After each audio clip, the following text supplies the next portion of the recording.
For the third year and counting, Richard Skipper has been celebrating the artists you love. And what are some of the things that you've really run out of time, and we've got to talk about your latest. I want to go back a little bit, first of all, and celebrate a true legend.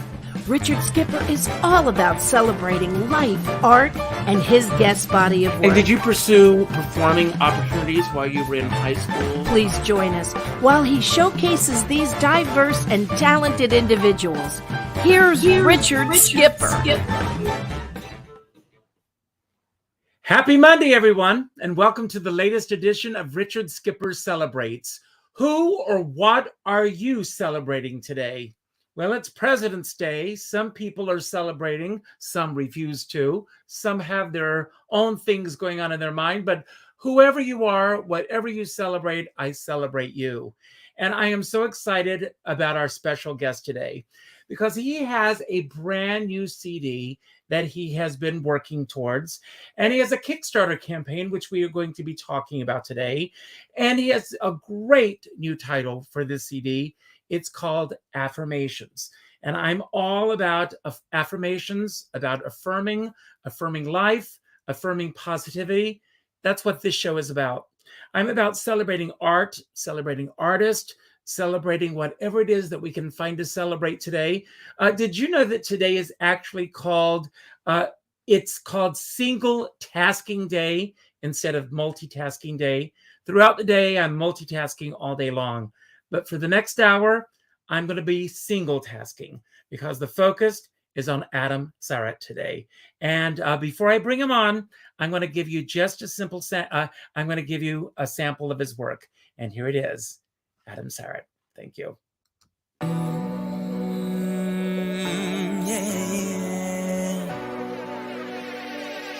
Here we go now. I need a release. I'm sorry if I'm the tease, but baby, something in me just let's go. I'm dancing for me, but when I'm dancing with you, get ready, cause I like to lose control. Don't even try to fight my release. Please welcome Mr. Adam Sarette. Yeah, it's too soon for me to see if you and well, I think you can agree. I just wanna dive in, cause I'm living in the moment. I'm just gonna take it day by day. Yeah, your swag, you're a good man, not a dirtbag. And I think you like me anyway. I always mean well, but you can't always tell when everything falls slowly to pieces. I lash out on you, but you bite back too. Well, you don't have all the answers, so I guess we're both to blame. But will I find myself as a circle instead? Or will I hate myself when I'm lying alone in my bed? Do you need a friend, or is this the end of the story that we wrote together?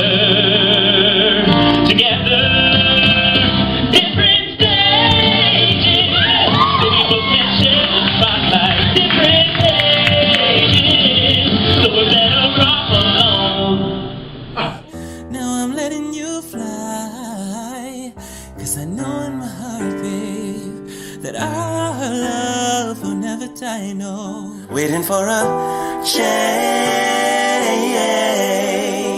waiting for a change.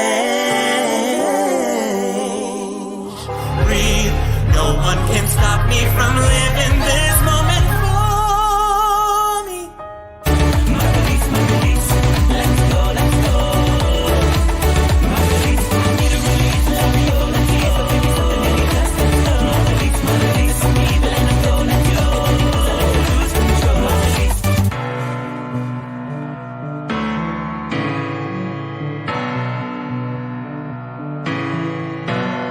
So it's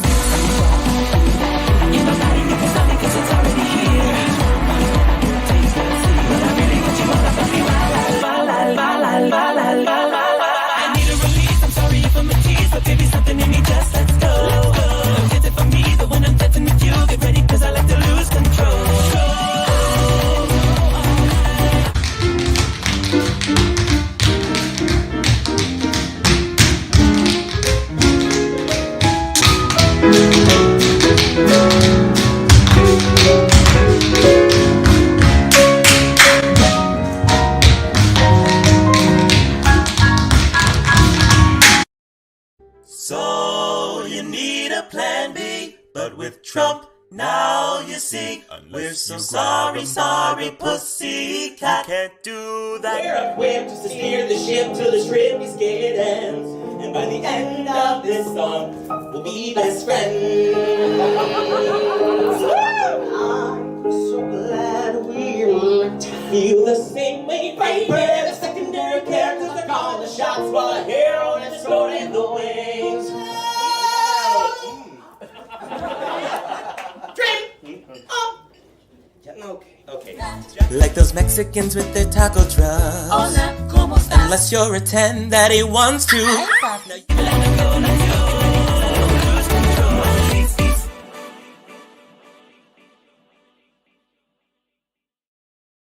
Adam Sarette, and he's right here. And I am so excited because we have not seen each other in so long. Oh How my are gosh, you as long ago as I put that reel out. How are you doing, first of all? Gosh, it was so funny that you played that because I just have grown so much from that, I feel. Just say thank you, because we are all, are you now looking at this and seeing flaws and everything? Is that what you're looking at? I mean, yes and no, but I feel like I'm taking on this new perspective of everything happens in chapters, and I talk about that a lot in my album too, but yeah. Yeah, well, I do the same thing. I go back and people will post things or photographs or things from a long time ago. And I go, why are you posting that? That's not who I am today. But it is an evolution of who you are. And Yes. we're going to talk about where you are now, but we are also going to look at where you were. I also want to do a big shout out to Howard Tucker, who suggested that you do the show today. So Howard, I know, is watching. So let's thank him. I always like to start with a random question. And I pulled a random question that I have not even looked at. So the random question for you today is, great one. What's one of your pet peeves besides videos that you didn't know I was going to show? Probably passive aggressiveness. Wow. Yeah. I like when people get to the point. I'm a get to the point type of person. I like to cause, I like to talk about the elephant in the room most of the time. So right now, what's the elephant in the room? Probably the fact that I have a hard time focusing on what to sort of talk about when it comes to my career, because I'm still in the midst of the chaos of throwing a lot of, pieces of my puzzle out there and watching what sticks. So it's hard to say or identify exactly who or what I am as an artist, other than by calling it a multi-hyphenate. Which I like as well, and that is in your bio. And it's funny, and I wasn't joking when I said this. This is called Single Tasking Day. Is it difficult for you to be a single tasker? Oh my gosh, I don't remember the last time I was able to do that, unless it was like a self-care routine. Now, yeah, and it's funny, just before we went live, and this may sound like a random thing, but we're going to delve into your story in a moment.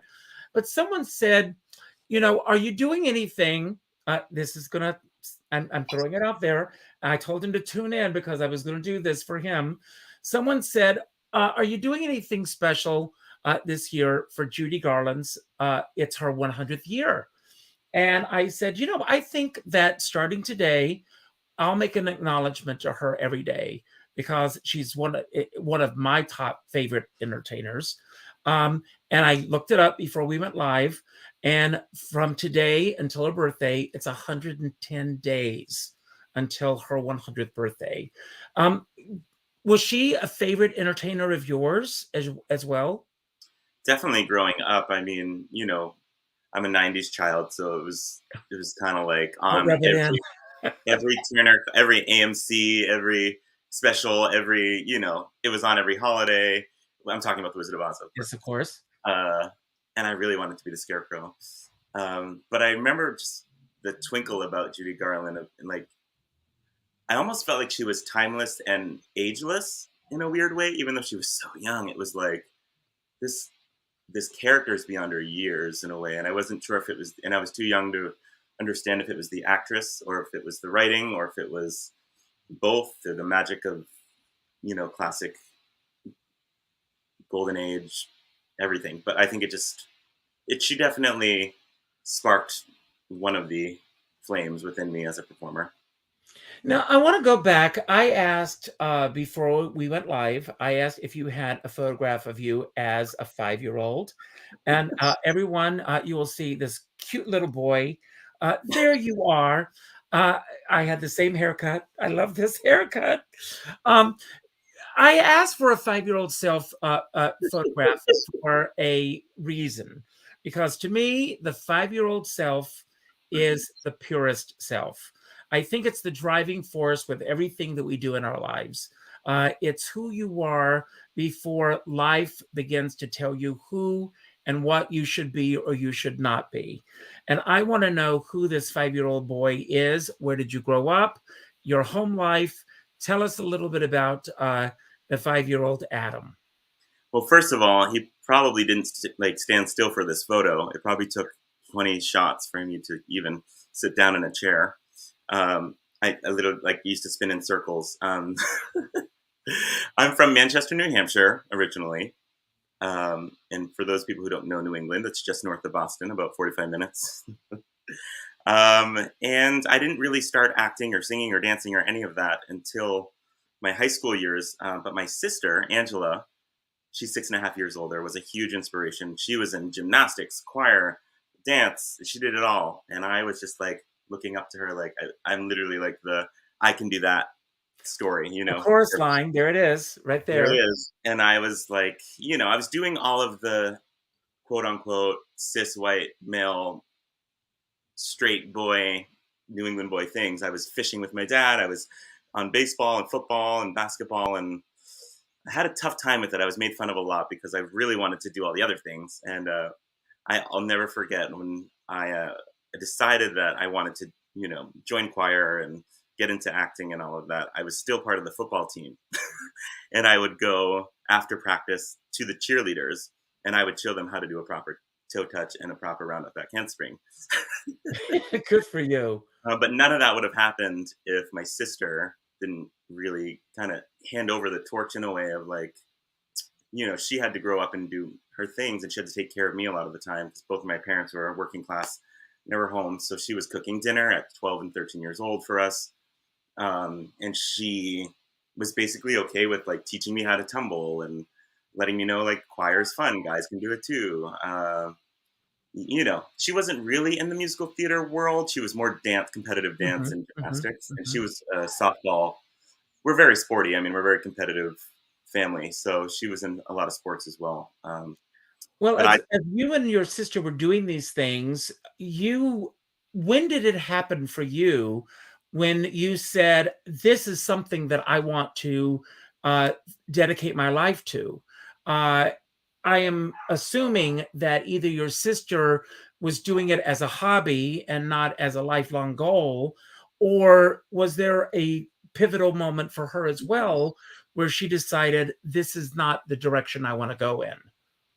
I think there was a mixture of things happening. She realized that she had to take on more of an authority figure in my life.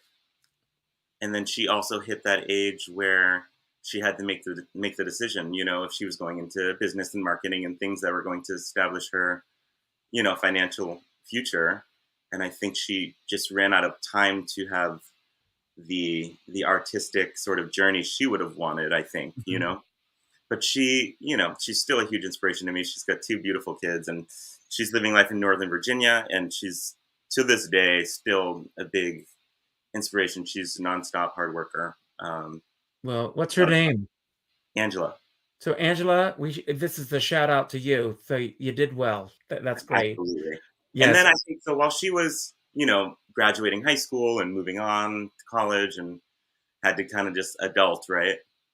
I got to take that torch and I found musical theater in high school and I started auditioning, and my first role was Teen Angel in Greece.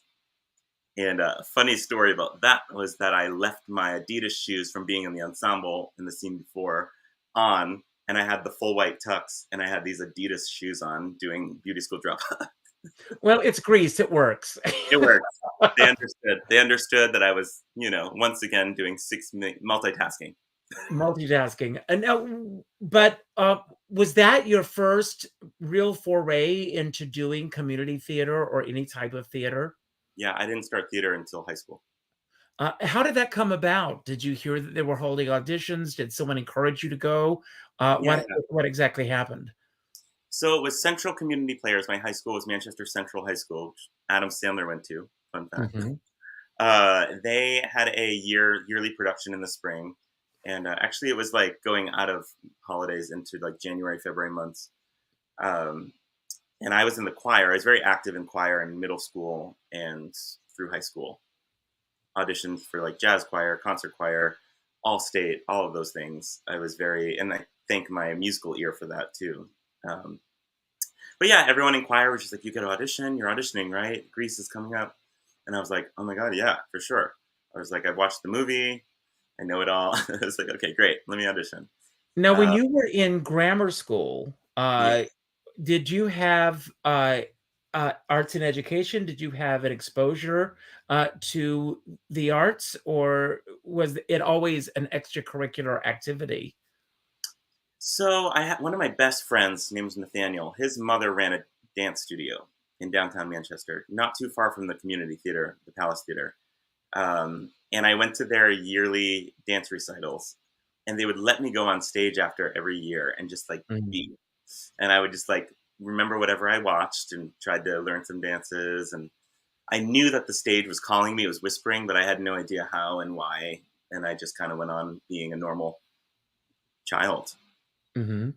I did, however, like make mixes with my cassette tapes, put one speaker up to the other, and I used to make all these Madonna and Janet Jackson mashups, and I would make my poor cousin dance these crazy backyard concerts with I love it. everything you can imagine, every backyard toy. So, I was destined for it. And I want to say I performed at the Palace Theater in Manchester. Oh my gosh. I did 2 concerts there, so I love that theater. Yeah. So moving forward, who are some of the teachers or mentors along the way who said, "Adam, you have a gift. I think you should pursue this." Who were those that led you on your path along the way? Yeah. So that freshman year was a big change for me because I let go of the sports and I went into full-on musical theater world.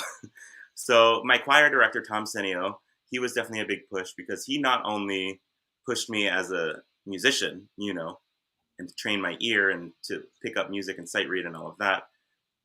He wanted me to, do well with these auditions and the theater auditions and Mhm. stuff. So he was trying to help me in a way be my first vocal coach, and he was trying to get me to not, jump into my falsetto. I had a really hard time with like my puberty years because I was cracking at like a CD. Mm. I couldn't even hit like a normal baritone note. I had this weird falsetto. I still do, but now I call it countertenor. So I can do like my party trick is to do Christine and Phantom, but then I don't have an A or an A flat as a tenor in my full voice, so it's like I'm still a baritone. Do you recall the first time that you were singing and your voice cracked with that puberty crack, and Yeah, when or where you were when it happened? choir. It was in choir, and I was we were doing Bohemian Rhapsody, and I Oh, could wow. and he split up like half phrases for the solos, so we all had different parts, and not an easy song. So I just remember trying to drill this one section. He made me drill it too, and he was like, "You got to do it in full voice. You got to do it in full voice. You can't pull back. It's a rock song." And he was like, "We have, and I just like, And excuse me if I interrupt, but as this was going on, were you aware that something was happening in your voice? Were you, or did you, I've interviewed singers from all different realms, and some singers have said to me that they just thought they had a sort of throat, or that they were getting over a cold. Were you aware that your voice was changing? yes, but I also here's the interesting thing. I was more influenced by female pop artists. So I was mimicking female pop artists. I wasn't listening to male pop or male artists. I mean, yes, a little bit. Like R&B, I was listening to like Usher and of course the boy bands. But I was connecting more with like the solo female pop artists, Hmm. Alicia Keys. And I think I was trying to mimic their sound. So I think something happened where my voice was trying to tell me, no, you're a bass baritone, because I was a bass and choir and baritone and tenor just throughout the years. And then I would sing the soprano stuff because I wanted to. So I developed a strong falsetto, which really messed up my mix. That Wow. right in the middle. How long did it take for you to get over that hump? I struggled through college. Some people could get it out of me, but I think there was a mental block too, because I wanted to have the range. I wasn't letting it go. So And do you feel that you were trying to turn your voice into something that it was not at that point? Yeah, I was trying to get that tenor musical theater voice that I just knew it wasn't working. I knew that I could work at the voice like an Olympic situation where it was like, if I do this every day and I sing these songs, and I will have that tenor ping and I'll be that chorus boy that everyone wants me to be. And I was like, nope, it's not happening. I love singing in my baritone voice, and I sang Kenny Rogers for my showcase. But as this was going on, was this frustrating you as an artist? Was this making you? Was it? Was the drive overtaking the discouragement, or where did you stand as far as your drive in terms of what you wanted to do with your life? The drive never stopped. The drive was there. It was just, I think, being the multi-hyphenate is a result of, well, that didn't work, so let me try this. Good for you. That's good. Yeah. And then kind of to circle back. So Tom Senio was a great inspiration and he was my choir director. And then Carl Rajat at the Palace Theater. So once I started doing the community productions within, Manchester, not just Central High School, but within the community and the professional shows and the teen shows, they had all these different tiers and different groups that they auditioned. So I just got involved with all of it. And Carl was very big on trying to get my dance technique strong. When, where, and how did the professional job start to happen for you? Not until, I technically consider that my junior and senior year of high school professional, because I was in the professional productions with the Audition New York cast. Mm-hmm. And they, it was like 8 show seasons, and we would be thrown into a 2-week rehearsal process, 2 to 10 every day with the 10 out of 10 tech, and then bam, the show was up in 2 weeks. And I had to learn how to tap. I had to learn Singing in the Rain, 42nd Street. I was literally learning what a flap was, and the show was opening in 2 weeks. And as you're going through these shows that you're getting, I'm assuming in the Manchester area where you were growing up, or were you traveling beyond that area? Were you thinking of the bigger picture? Were you thinking of what's beyond Manchester, the borders here? What were your aspirations and dreams and desires at that time? I definitely I had my mindset on New York because of the actors coming in saying, oh, New York's amazing. You can audition all the time. And of course, it was a different time then. But I definitely was curious and eager. But then there was the college thing. So that was the big thing back in 2007. It was like, you have to go to college. You got to get a loan. It doesn't matter what it takes. Get all the grants, get all the loans. And they were handing out loans like candy. And I was like, yep, got to go to school. So I went to all of the seminars and things for NYU, all these things. And I really didn't find anything feasible or within my budget, in my family's budget. I knew it was going to be impossible because the audition scholarship was all they could give you, And some of these schools didn't give scholarships based off of your academics. It was just off of audition. So I ended up landing at the Hart School. They gave me the most money for grants. And I did a 4-year BFA for musical theater at the Hart School. Good for you. Now, going back to your parents for a moment, were they encouraging, or where did they stand as far as your desire to pursue this? Did they take it seriously? Did they feel that you could, pursue this legitimately? Where do they stand with everything? I had a confusing message there too. My parents divorced right when my sister went to college. So when I was telling you she had gone off and she was 18, she went off. I was left with a single parent mom, and my dad and my mom had just split off. And he was super supportive, but he was just absent. So there was no discussion about my future with him. It was just, you know, my parents are divorced. Mm-hmm. He took on the narrative that, you know, she was going to be my parent and I had wanted nothing to do with him and blah, blah, blah. We've circled back around and we're good now. But at the time, he was out of my life. So it was just my mom and my aunt was a big figure in my life. She was like a second mom. My uncle, my aunt and uncle, I was always over there.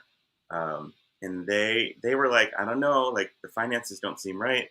I think that, you know, you don't want to be in all this debt. And I was like, it's fine. I'm going to book out of school and I'm going to get all these jobs. And like, it's not even going to be a thought in my mind that I can't repay them. And let me go. Let me do this thing. I want to do music theater, BFA. And my mom was like, yeah, go for it. Go for it. She's like, we'll do what we have to do. She was like, she was like, get every grant, get every scholarship you can. And I did. I applied for all of them within Manchester. I got every one that I could. Good for you. Good for her. Even the Palace Theater, I got one through them. And it was just, you know, I started to see a glimmer of hope with that. It was like, oh, just because I want to go doesn't mean I can. And then it was like, yes, you can. Here's this grant. Here's this scholarship. And I was like, okay, we'll make the rest of it work. Loans, all of that. And as this was going on, when did the decision, or how did the decision to get to New York happen for you? Right. So funnily enough, my senior year of college, we were all auditioning in the spring. You know, we had showcase. It was that moment of you're entering the real world now. And I auditioned for the Guthrie Theater's HMS Pinafore. Mm-hmm. Pat McCorkle casting. She's amazing. She was also our career prep coach for the semester. So she was simultaneously teaching us about the business, but also, you know, agent versus manager, 10%, 15%, who to sign with, who not to sign with, who has a bad rap, who doesn't. And she was like, hey, I have this, we need, you know, she saw our showcase material and I did Make 'Em Laugh from Singing in the Rain. It had all these pratfalls and tumbling. And she was like, we need someone like you as a sailor for HMS Pinafore, where they're looking for all these heights and crazy, wacky character roles. And I was like, yeah, great. So I went and I kept on going back and I booked it by graduation. And I was like, oh my God, I'm getting my equity card. And that was the whole thing with school too. At the time, they were like, don't take it. And I was like, wait, but I should because she's telling me to. And I'm like, I had all this, you know, everyone had an opinion about it. My voice teacher, my acting teachers, my everything. So that took me away for the summer right out of graduation. And where did you do HMS Pinafore? Guthrie Theater in Minneapolis with Barbara Brin. You know, it's funny. My first off-Broadway show was HMS Pinafore at the Cherry Lane Playhouse with Light Opera of Manhattan. And with that show, in those days, they did an EMC program. And I was getting my equity membership points towards my equity card. So that I knew we had something in common. So there it is. So what did you decide to do? Did you take the equity card or not? I did because it was the perfect situation. I couldn't pass it up. It was 3.5 months. I could pay my dues off fully, you know, while paying working dues. It just so happened that the $1,100 whatever membership fee was covered over the course of that many weeks. And I was like, okay, I'm going to leave this contract with no initiation fee balance, all my dues paid up, and heading to New York for September 1st. I was like, this is perfect. Like I'm heading to New York, 2011, September, ready to audition, ready to go. With an equity card. With my equity card. And I was like, life is going to be amazing. And it was. Well, I want to back up for a moment. Was the equity card for you a holy grail item? Some actors it is, some actors it's not. But did you feel that it was important for you to come to New York with that card in your wallet? Yes, but more so the contract. That validated me as an actor because I was one of those in my class that always was in the ensemble of the shows and I never got a lead role. And I was just the weird clown that made everyone laugh. You know, I played like this pratfall character in Oklahoma. I really wanted Will. You know, I could tap, I could sing, I could do it all. But it was like, okay, great. So we need you to cover, you know, this walk-on role, this thing. You need to do a tumbling pass here and here. And then you're going to catch her. And then you're going to dance with the lead. And then you're going to lead and you're going to toe touch here and lead. So it was like I always had that role, and I was like, you know what? And I was one of the only people in my class that booked a professional show out of school. And then with to have the equity card, I was just kind of like, okay, yes, I'm doing this right. So that got you to New York. You come to New York. Where did you know anyone when you got here? Had you been to New York before? Did you know the ropes in New York? How did it begin for you? Pretty solid, actually. I stayed with my same roommates from college who had graduated the year prior, so I moved back in with all of them. Oh, that's good. They had lived up in Washington Heights, and it was like we picked back up where we left off. Except I realized I was like, no one's ever home at the same time. Everyone's stressed and running around, and I was like, I guess I'll figure out why. They all were like serving 2 jobs, nannying, and doing what they can. Doing what you can to survive. So how did you get your first job in New York? Took about 10 and a half months, and I ended up landing Disney Cruise Line. Yeah. And that was a long time coming because I had been offered the parks back in college, but I didn't want to leave the program. And it was like seasonal, part-time work, here and there. And I was like, I can't leave school for that. If it was like something more major, like a tour or something, then yes. But did you enjoy being on the cruise ships? I had a great time. There were a lot of bumps in the road for our contract. We had the most replacements, like to that date. We had a lot. I was a dancer, but I, surprise, understudied every one of the leads. That was kind of stressful, and I didn't get all the put-ins that I was supposed to. So luckily, I didn't need to go on for some of them, but it was still nerve-wracking. It was still bumbling within the whole 9-month journey of that contract. Like I could go on for Buzz Lightyear, Tarzan, all these things, and I didn't have to. So that was good. And then when you came back, that went on for 9 months. And when you came back, that's like giving birth to a baby. So you come back to New York. You've learned a lot from doing that as well, I guess. What was next for you after you got back to New York? Did you miss not being out on a cruise ship after that point? So I feel like to start, I feel like there's 2 types of Disney people. There's people who always loved it, fell in love with it. They grew up, it's magic to them. They like to perform and work for the company is like the epitome, the end all be all. I got lost in working for such a large corporation. I lost who I was. I didn't really love it. I wasn't good enough to be, in my head, I wasn't good enough to be just a dancer for them because I didn't have enough technique. And I wasn't strong enough of a vocalist in their eyes to be cast as one. So I just felt like I was bouncing along as their main stage dancer. But what I really wanted to do was like be an artist, So I got back to the city and I struggled because I was sort of auditioning with a bitter taste in my mouth, thinking, okay, they're going to see that I worked for Disney as a dancer. It's all the things that we do, like that we get in our own head about. And I took that with every audition. I took it in with me with sort of a chip on my shoulder of like, yep, I'm the ensemble boy, but I'm not tall enough to be what you need me to be. Like it was just a bitter time. 24, 25 years old. I had a hard breakup. I was, not making enough money. I was trying to cater.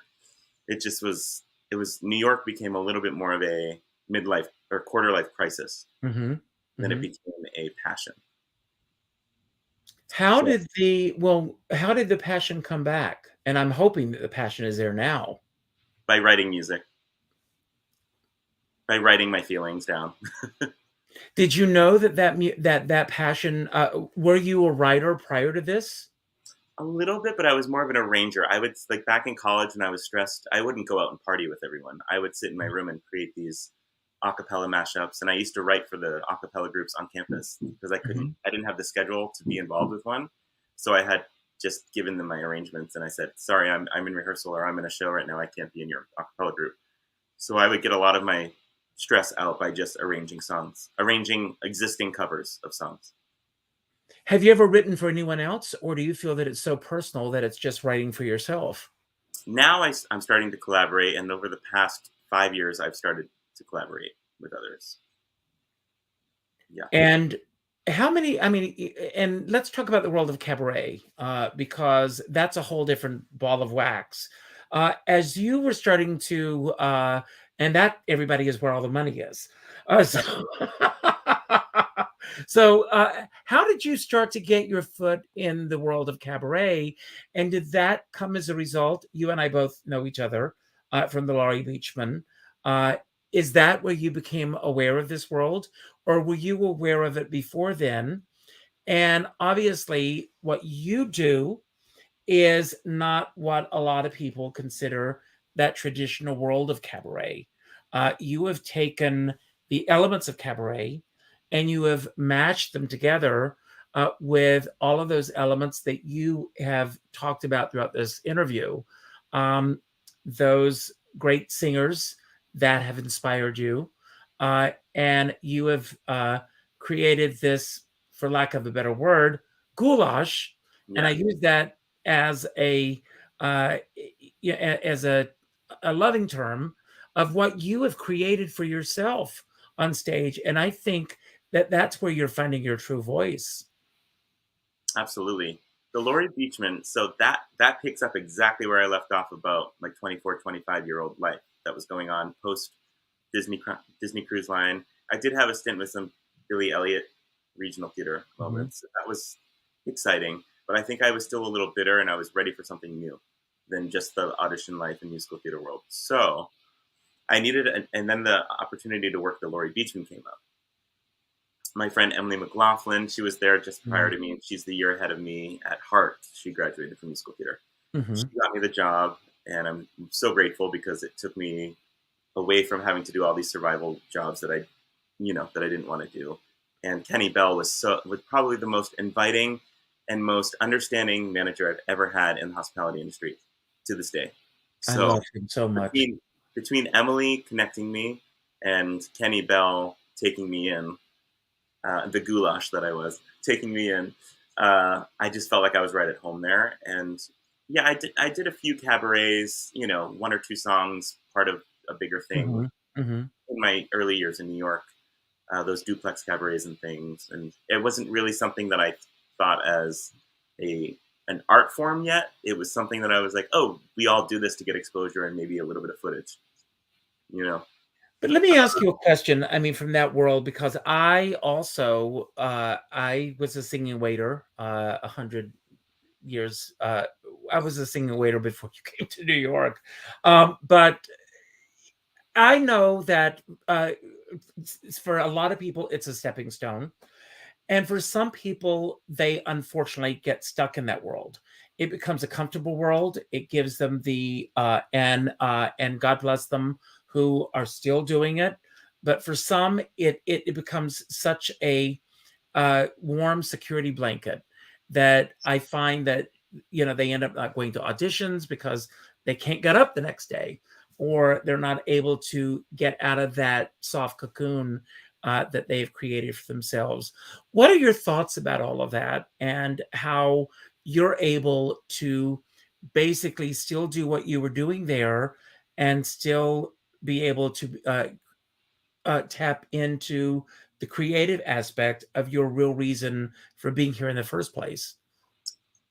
I will say that it wasn't the easiest thing to work for 5 years as a server there and witness all these shows while I was a struggling artist. It just wasn't easy. But I learned so much from every style of show, burlesque, drag show, songwriter night, whatever it is. Mm-hmm. Some of them were little showcases that they all just met that day and they were just throwing something up on stage. To these really seasoned cabaret performers, to these people with amazing storytellers who just happen to sing. People like Leslie Rudolph, who just literally just like created her own masterpiece in art form within puppetry and cabaret world. Bradley, his show we're talking about a chorus line and the tour, and Dr. Bradley Jones. That one of of course. That show was so touching to me, and I could relate to. And I fell in love with the storytelling more so than oh my God, music all the time. It was like, no, the storytelling is where it's at, because I was trying to tell my story and through my music, but all I was doing was recording music, working every day there, and releasing a music video here and there when I had money. And I just feel like I was frustrated the whole time. You probably witnessed it on a bad Sunday brunch sometime. I never saw you in a bad mood. Never. ever, ever, ever. If I you're in had a bad mood, you're a great actor. Kenny Val can attest, and any other staff member there. No, I never saw it. I never I saw would it. hold it in. It's probably because I would hold it in for months at a time and sometimes a year, and then I would have a major outburst, Mhm. and I would take it out on the wrong person. Wow. Well, you never took it out on me, so thank you for No, that. you were always very gracious and very kind, Yeah. and so I just continued to write my own music and work there for 5 years before the pandemic, and it slowly gained more and more momentum, which is nice. But I still didn't really get any footing within any world. It wasn't like I wasn't in nightlife really. I wasn't in cabaret really. I was just there as happenstance of being a server and people Mhm. knowing me through that. Everyone knew I was like an actor, singer, dancer, but no one knew what I was doing, and I don't think I knew. Uh, and yeah, I don't take it back, because I learned so much and I met so many people, Mhm. including you. But I Well, do definitely, you think that people still have a hard time finding who you are in the midst of everything? yes, but I think I'm doing a better job right now. I'm doing a better job at focusing on my music. Well, let's talk about that for a moment. The main reason we're here because we want to talk about your Kickstarter campaign that you have. Um, let's talk about the road that led to this. Where were you when everything shut down? I was actually at the Laurie Beachman the night before all the clubs shut down. I was with Sumitsuki. We went to see Jennifer Pace, and then everything shut down within the next day or so. Everything was shutting down. Where were you as things were starting to shut down in terms of your artistry is concerned? I was just about to finish my first album, Searching, which is a song cycle. Hmm. And I just gotten in the studio with the music video that week prior, and it was amazing. It was for my song Sensory Overload. It's a duet, my friend Kairu. And I also was at the Laurie Beachman when Trump had announced the travel ban, and I had a trip planned at the end of March to go to Paris and Barcelona. So I was at the Laurie Beachman, and they had a weird wedding that day. It was like a wedding reception we had set up for. And we were like, why are we doing this? Like COVID had been talked about for like a week and a half or two in New York, as far as it being something we had to be concerned about. So we were wiping down and Lysoling everything. But by this March 13th date or whatever it was, we were all like, why is this event happening? And Kenny was like, I don't know. They just wanted to keep it, they're not concerned and they've had it booked, and we're going to keep going until we're told otherwise. And then that was the last shift I ever worked there. And we all left early. And I think there was supposed to be that event and then a show that night, but the show was canceled. And then we knew this is it. Wow. Because the news, it was all over the news. Trump was talking. We were like, okay, so we're not working tonight. So we all just kind of hung around the theater. Steve Olson came in. He was like, so I think this is it. it was like him walking through the Titanic. Like, oh my God. My God. And did that create for you an opening, if you will, for you to be able to focus in on your writing and what you wanted this album to be? It's called Affirmations. How did you come up with the title for this? And what is your main goal for this particular album? And tell everyone how they can get involved with this. And I want to let everyone know that the details for how you can contribute will be not only on YouTube, but will include the information on my Facebook page as well, so that people who are watching will be able to help out as well, because it ain't easy, folks. I appreciate that, Richard. Thank Yeah. you so much. I finished up that first album, Searching, and then I was able to do a bunch of stuff throughout the pandemic because I was single tasking, as we talked about. So that album got released. I did a few singles, and the world started to open back up, 2020, 21. And then I started writing the music that is becoming the music for this album, Affirmation. And, it definitely has a different voice to it. I'm now realizing the world is bigger than what I'm going through, and but I still talk about my identity through it all and the different chapters that I'm going through. So this album is about reinstating the artist I already am, and just once I lay that foundation, I can soar from there because there's no more going back. I don't want to go back to the confusing, frustrated, bitter, weird actor, singer, songwriter. I want to be Adam Sarette, the artist. This is what I do moving forward. But it does take a lot of work and a lot of budgeting and finances to get back into the studio and keep this going at a pace that I want it to. So that's why I started this Kickstarter. Although I didn't plan on starting this Kickstarter, I wasn't going to. I had a group chat with some friends of mine. Shout out to KG, Catherine Grace Fiore, Kimberly, and Michael Valvo. They were all pushing me to start this crowdfunding. So I was like, yeah, maybe I should. I'm not one to self-promote as much as I should, and also when it comes to crowdfunding, I feel disgusting about it. So, well, it's something that everybody's doing. I mean, it's even doing this. I mean, a year and a half of doing these shows and not asking for tips or anything, as some people do on other, because it's still the one stigma for me. I have the hardest time trying to place a value on myself, and other people can do that or not, but it's hard for me to do that. What is the one thing that you've learned about yourself going through COVID? We've all gone through this. Some things we've shared universally, but what have you learned about yourself as an artist that you think that you will be carrying forward throughout your life on the other side of this, hopefully soon? The biggest thing I'm proud of that I've learned or overcome is that you have to start within your community. The people around you, the opportunities you're given already. I think my mindset before was, I gotta do this thing so I can get there, or I gotta get this, I gotta check this off the list so I can get to that place. But now I'm like, no, you need to be exactly where you are. Take advantage of everything and every opportunity and everyone around you who's trying to help and also doing the same thing on their end, who may be at the same level or not. And you can help them along the way as well, which I'm starting to do and seeing that flourish too within the community. But the bottom line is starting small, cultivating something really special, and then it can grow, because there's no foundation to anything. Where can you go? Have you started to go back to live performing? I have. So I host two nights a month at Albatross Bar in Astoria here. You have a performance tonight, don't you? I'm a karaoke host tonight, so I get little opportunities to showcase who I am, but it's all about it's about karaoke. So nothing too serious going on. And are you going back to Laurie Beachman, or is that a final chapter in your life, or what's the story there? That chapter is closed for me. I'm working another karaoke bar, the only karaoke bar in Queens that has private rooms and a lobby bar.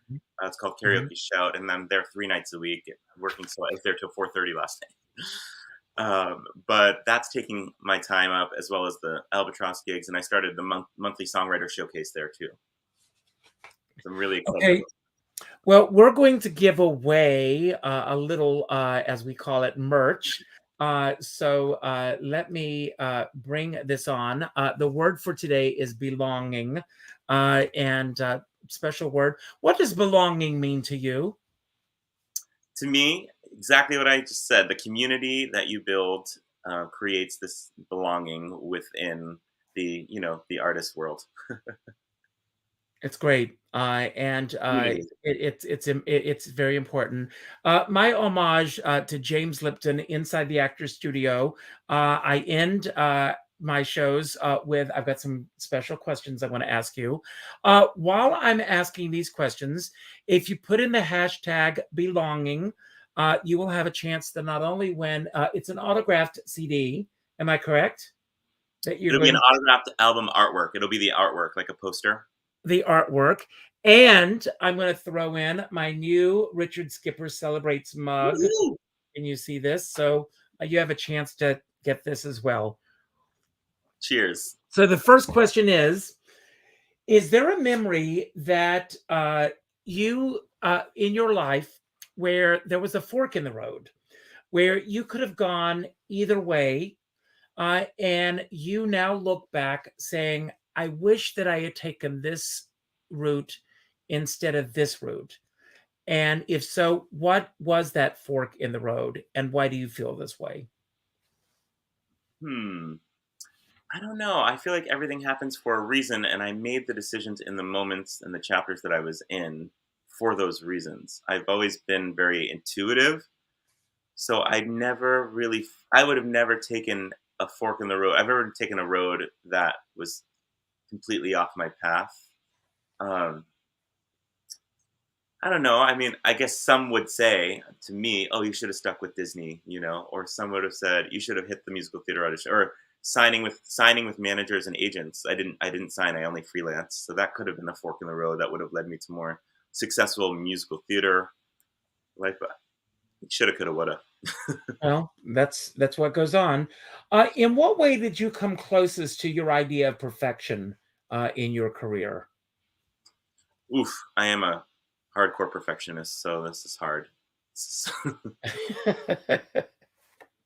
But I think the idea of perfection for me is actually this organization that I'd like to start called In the Works. And it would be a place where all these multi-hyphenate artists could go to learn, the whole production of songwriting and releasing music. And, there could be studio spaces for dancers. And I want to cultivate this community and organization.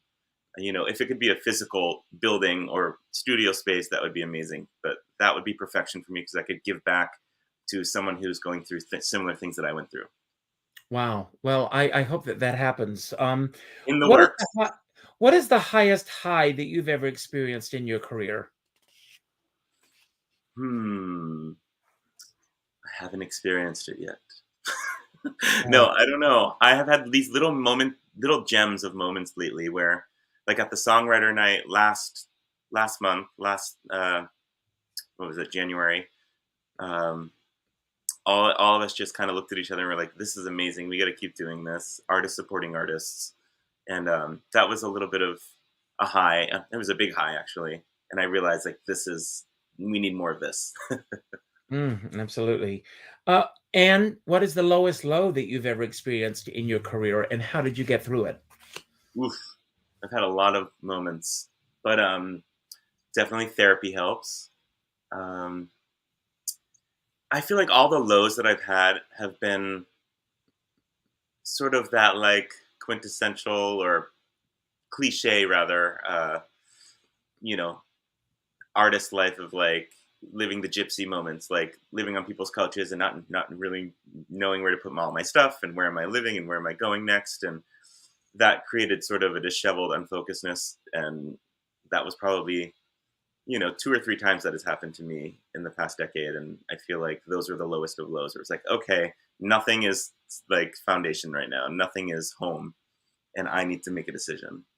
So You just described my 20s. yeah. I went through it, I know.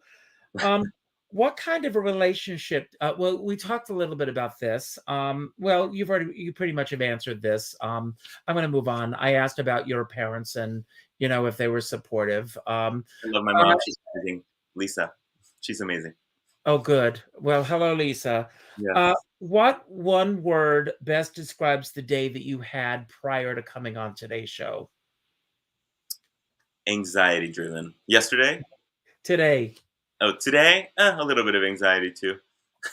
I was like, I worked way too late and I didn't expect to. And then I was trying to play catch up all morning with promo for my next songwriter night this Thursday. And so it was just kind of like trying to get my stuff together for today.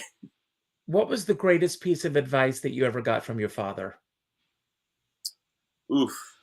Well, we recently had a reconnection, and it was very powerful because it was at a time, a very low point in a month and a half ago now. Oh. And I had to just call him, and we had to hash out a lot of things. But he gave me a lot of great advice. He's actually very philosophical, so it was like I was just there to listen. He's given me a lot to think about, and we actually haven't had a conversation to really touch back about everything. Mm-hmm. There's a lot of talks about find your own religion through this life and don't let people tell you, to do otherwise. It was just kind of like live your life, according to your own philosophy, and you'll find, what works and what sticks for you. But basically not to get brainwashed by any other, side of things. Well, good for him and good for you on that. And when you hear the word reverence, when it comes to your work, what's the first thing that pops into your head? Reverence.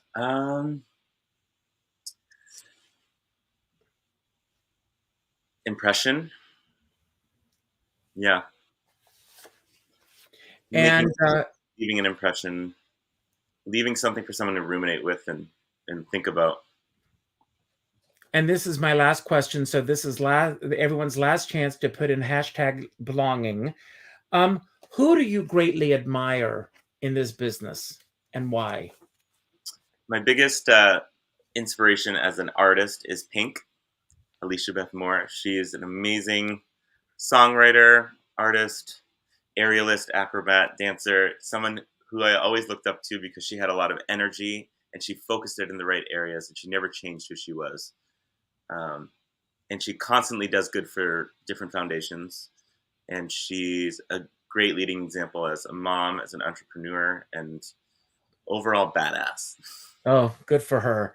And you too. So hold on for one moment. We're going to do a giveaway. I'm going to show you how this works. I'm going to hit draw and see my hands are here. I have nothing to do with the winner. So you know that I have nothing to do with picking who the winner is. And the winner is Pam Stubbs once again. She's constantly winning, but she shows up and she enters. So she's getting yet another mug, and we'll put her in touch with you. Amazing. I am going to take this off screen. And I just want to thank everybody for tuning in today. It means so much to me when you do take the time to show up. As I said, today the word is belonging. That word for me is important because everyone has to feel that we belong. And especially now,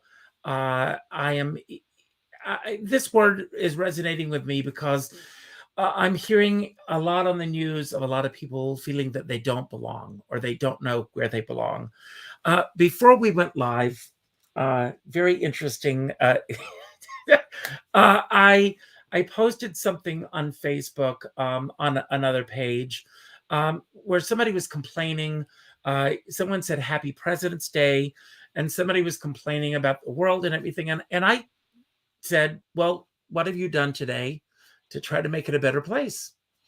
And I think that it's within each of us to be proactive instead of standing on the sidelines. And she said, well, what do you know about life? You're an entertainer. All you know about is is BS. Go and take your BS somewhere else. And this is someone who doesn't know who I am. She doesn't know about my background. She doesn't know what I've gone through. But in one statement, she negated everything about me, or she thought she did. She didn't actually. But I'm finding that people go through life doing this. And people do this when they run into people at the supermarket, when they see someone who is wearing a mask or not wearing a mask. You don't know where they're coming from. You don't know what their day is like. I'm not saying I accept or not accepting what they're doing. But if you have an issue with it, move to the other side of the store. Don't engage. Don't, feel a need to put people down because we need to start celebrating each other. That's what this show is about. And let everybody have a sense of belonging. That's my message for everybody today. I also end every show by telling everyone to go out and do something nice for somebody else without expecting anything in return. If you're able to make a contribution to the Kickstarter campaign, he's not asking you to do this. I am. Go out and do something nice for somebody else without expecting anything in return. Go to your Facebook friends list. Go to the third name on the list. Pick up the phone and call that person. Not an email message, not a text message. Adam, I want you to do the same thing. Call them. and let them know what they mean in your lives, because none of us are promised tomorrow, and this is it, and it's important that we do this. My dear friend David Friedman, who I think you may know, always says, we're all in this together, but we're not in the same boat. And I always say, if you're going to go out in a boat, make sure you bring a skipper along. Now, Adam, I'm going to leave the screen, and I'm going to give you the final word. Anything you want to say about anything that we talked about today that you want to build upon, anything that we didn't talk about that you wish we had, or just any message that you want to put out to anyone who's watching. I hope you had a great time. I did. And you're welcome here anytime. Anytime you have anything to promote. When you're finished, just say goodbye, and the closing credits will roll. Thank you all for being here. Adam, you're the best. Have a wonderful day. Thank you It's so all much. yours. Thank you. Thank you. Well, yeah, I would just say that today the word belonging certainly is how Richard made me feel in an industry that can be ever changing and, you know, throws a lot of curveballs, especially in 2022. But I hope that I can take my art and my music and, you know, set an example for those multi-hyphenate artists running around the city, trying to do it all, trying to be a social media influencer and just put out good, solid content and art that means something to them so it can ruminate with others. So I feel like, Richard, you just gave me that little Kickstarter step that I needed to take my stuff and move forward from here. So I hope that everyone else gets that inspiration as well. Have a great rest of the year, and let's do things. Have a good one, guys.